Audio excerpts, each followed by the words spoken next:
Hi, this is John though, aka Frags with the DNB Academy, and welcome to another sound recreation video. For this one, we got Powder by Amoss, and we're gonna be focusing on the main Reese, obviously. Alright, so let's take a listen to the original first.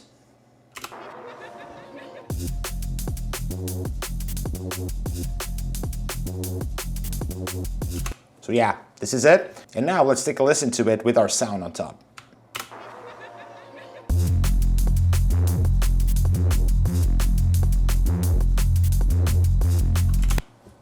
That's it, guys. Let's flip the screen, get into Serum. So it's not hard to see that we're gonna be focusing on making this main Reese, obviously. And it's all about then detuning, all right? And loads of filtering. So that's the main focus for this tutorial specifically. And we're gonna be doing loads of automation. So let's kick things off by designing a Reese, all right? So I'm gonna start with two sine waves, saw waves in this case. All right, and we're gonna tune this to 26 here, this one. The second one, we're gonna tune it to negative 26, all right?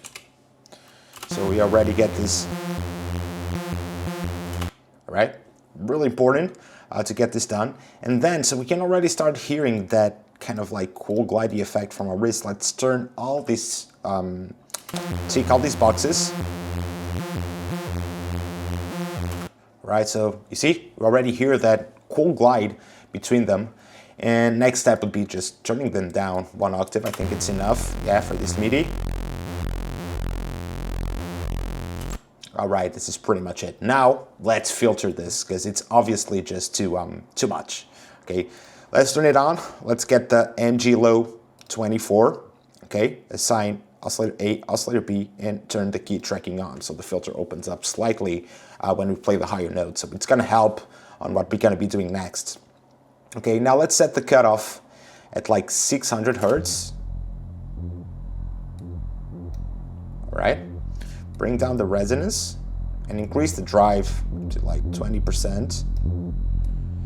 And the fat a little bit more, like 30. Just tweak this a little bit. So this is kind of, the whole vibe is already here, all right? Cool, cool. So now let's move on to our effects tab to add a few things that gonna help us get this to a next level, right?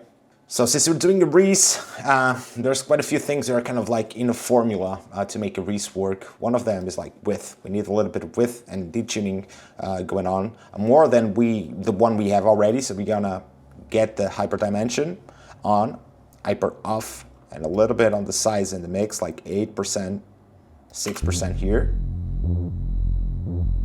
Cool. Now the distortion, you see, just brought down the level, so we're gonna compensate with it later with the master here. That's usually what happens. We're gonna keep the tube on, and we're gonna just distort it like 50%. Then we're gonna bring up what we lost with the clipping from the distortion.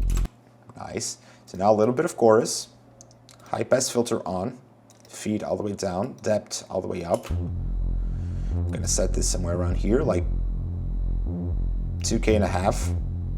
Bring down the mix a bit. See, want these, that's starting to get there. Cool, cool, cool. Now we're gonna kind of like compress this all, you know, all these effects together, and use the multiband feature here. So we can start like gluing them and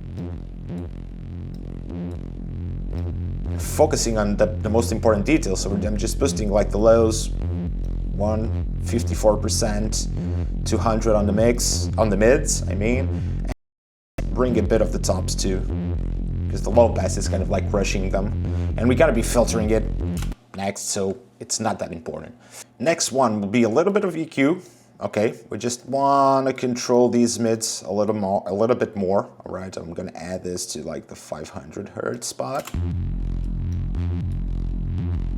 Make the Q like 60, and quite of a accentuated gain loss here. All right, nice.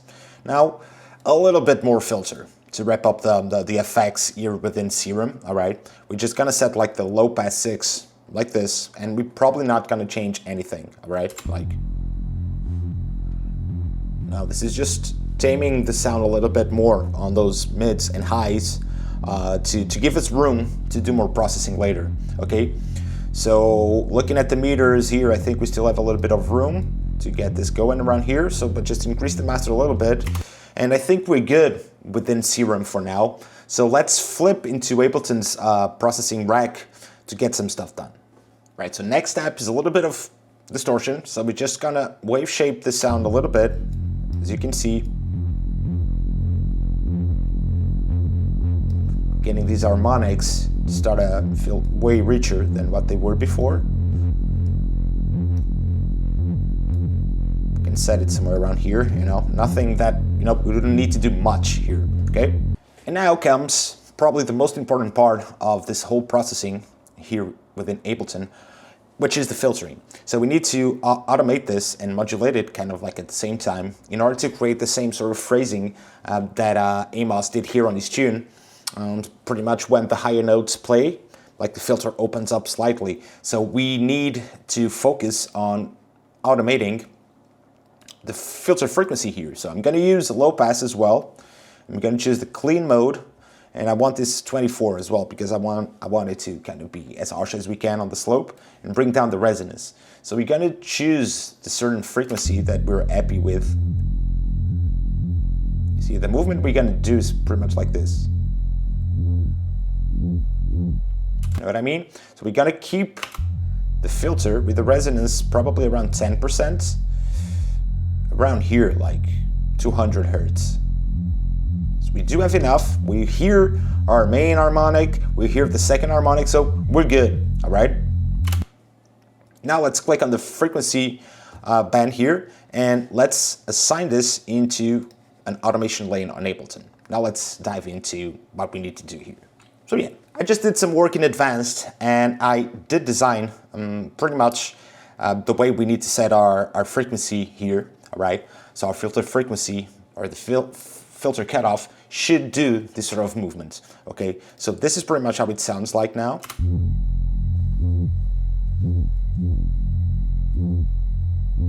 See, that's exactly what Amoss does there. You can look at the waveform here, the original, and you'll see that's exactly the spot where the bass gets more mid-range and more tops. These are the bits, so that's the part where we focused on. Okay, now to wrap it up, we're gonna add some Ableton's OTT just to make sure, you know, we get everything out there after the filtering, and also make sure that some of the parts we don't want to get down there, if you know what I mean. So, right, let's start by the lows. Posting them somewhere around here. Now the mids.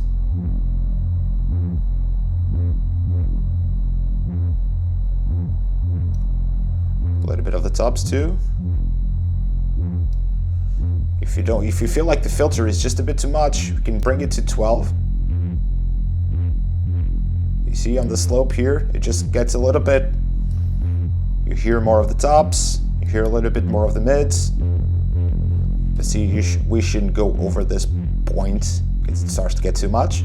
So it's just a matter of balancing, you know, using your ears here. You can also increase the resonance a little bit on the master, on the filter, I mean.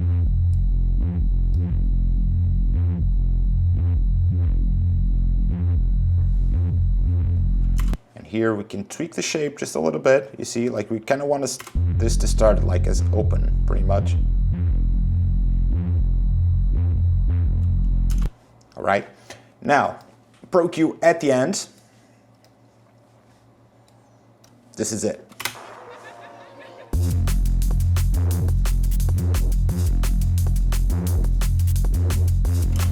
So yeah, guys, I hope you enjoy it, and I'll see you on the next one. Peace.